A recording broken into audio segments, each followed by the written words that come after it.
The morning of February 12th, 2012 started off pretty normally in my busy medical office in Denver with phones ringing, patient consultations, pretty much business as usual. And I was with a patient when my office manager, Joyce, knocked on my door. That was unusual. Joyce never knocked on my door when I was with a patient. "There's a call for you," she said. "You handle it," I said, a little irritated. "No, this is a call you need to take," she said. That call would change my life and the lives of my patients from then on. The woman on the phone was named Paige, and she sounded desperate. "Dr. Shackelford," she said, "would you please see my 5-year-old daughter, Charlotte?" And my first thought was, no, I don't work with children. And then Paige told me that Charlotte had been having seizures since she was 6 months old, and she had been diagnosed with a rare genetic condition called Dravet syndrome. None of the medicines that had been prescribed for Charlotte had worked, not one of 17 different prescription drugs, and now they wanted to try a horse tranquilizer from Europe. And then Paige said something that really stunned me. She said she had been reading that medical marijuana might be able to stop seizures. And she said, "Dr. Shackelford, will you please recommend some so that we can try it for Charlotte?" And I was dumbfounded. How could I possibly rationalize recommending that a child use marijuana for any purpose? And I was concerned that if I did it, it might endanger my medical license.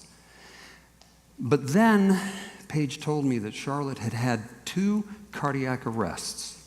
2. At the age of 5. And it made me think of my daughter Vanessa, who was swimming in the ocean and ice skating and eagerly looking forward to starting school when she was Charlotte's age. And Charlotte had never experienced any of those things. And she might never experience them because 73% of children with Dravet syndrome who have uncontrolled seizures die before their 10th birthday. And when I finished medical school, I pledged to use all of my skills and all of my training to sustain life, to care for the patients I was privileged to take care of to the best of my ability, to use all that training to cure when possible, but to comfort always. And so I knew that I had to see Charlotte. Now, I wouldn't necessarily promise to recommend that she use marijuana, but I would see her. And a few days later, Paige and Charlotte came to my office, and in the 2 hours that Charlotte was there, she had 5 seizures. 1 in the parking lot, 2 in the waiting room, and 2 while I was examining her.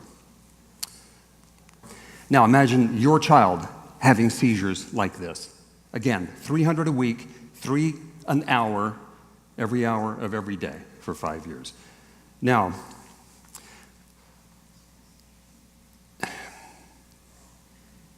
I had heard pretty much the same thing that Paige had, that there was a compound in the marijuana plant called CBD, or cannabidiol, that might be able to control seizures. There was one study on it published in 1980, and I just happened to have read that. So CBD is remarkable. Unlike THC, it doesn't get you high. And I did not want for Charlotte to get high. I also didn't want for her to smoke marijuana. In fact, I don't want anybody to smoke marijuana because oral dosing is much more effective. And so I filled out the necessary paperwork so that Paige could go down to the dispensary and buy all of the high CBD, low THC cannabis in Denver, 1.5 ounces for $800. And Paige gave it to an herbalist friend of hers in Colorado Springs who extracted it into an oil, and then Paige, very nervously, put several drops of it in Charlotte's mouth. And I was on pins and needles after this, waiting to hear what had happened. Had it worked, or had it been a dismal failure? Had the whole thing maybe been a huge mistake? It was like waiting for the astronauts to land on the moon, if you remember that. And then finally, when Paige did call me, she said, "Dr. Shackelford, Charlotte has not had 1 single seizure for an entire week. Not one. It's like a miracle." And Paige was right. It was a miracle for Charlotte. But I had known, long before I met Charlotte, that medical cannabis could work wonders. I knew it actually 3 years before because a patient of mine named Joan in an occupational medicine practice where I was working at the time had asked me to make it possible for her to use marijuana for pain.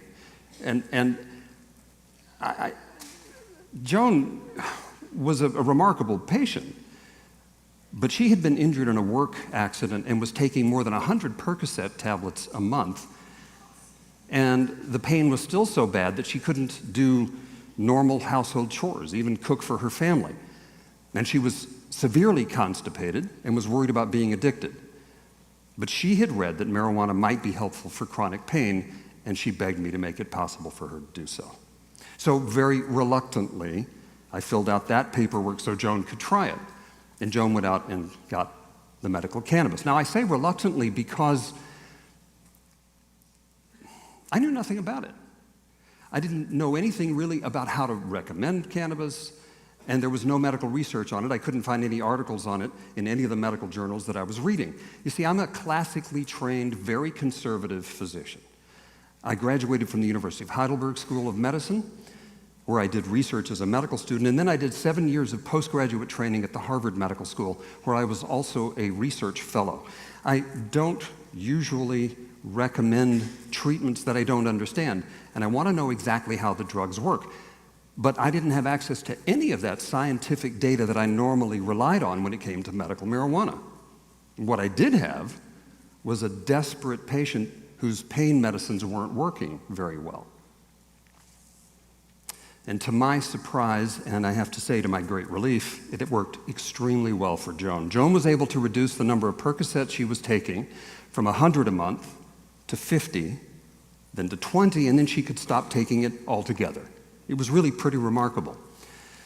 Now, today, just 6 years after I first met Charlotte, there are lots more articles in the scientific literature on the medical uses of cannabis and on the more than 100 different compounds found in the marijuana plant that are remarkable for their medical applicability. Let me give you an example. Researchers in California have found that cannabis is a particularly good treatment for pain, and it is in fact the THC that is so powerful.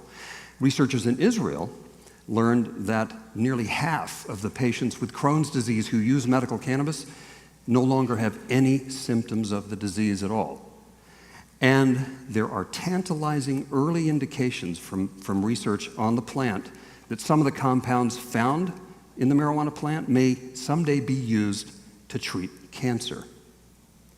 Now, a lot more research is necessary, and marijuana is not a panacea or a cure-all.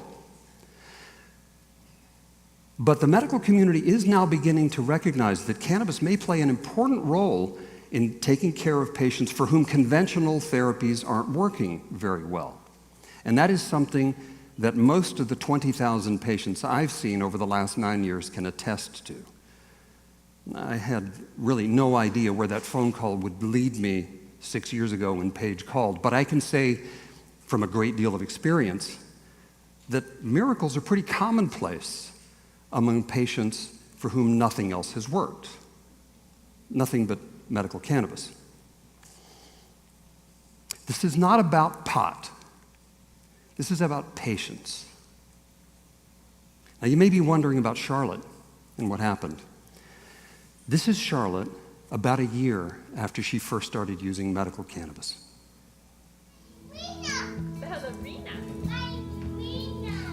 What Charlotte is saying here is ballerina, ballerina. And you can see her dancing.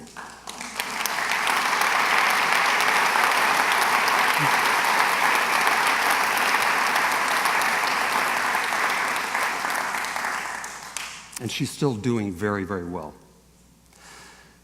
Now, next time you or someone you love is suffering from pain that's not responding to conventional treatments or has another medical condition that might benefit from the use of cannabis, think about medical cannabis, think about the thousands of patients who have benefited from it, and think about Charlotte, that ballerina. It changed her life, and it just might change yours. Thank you.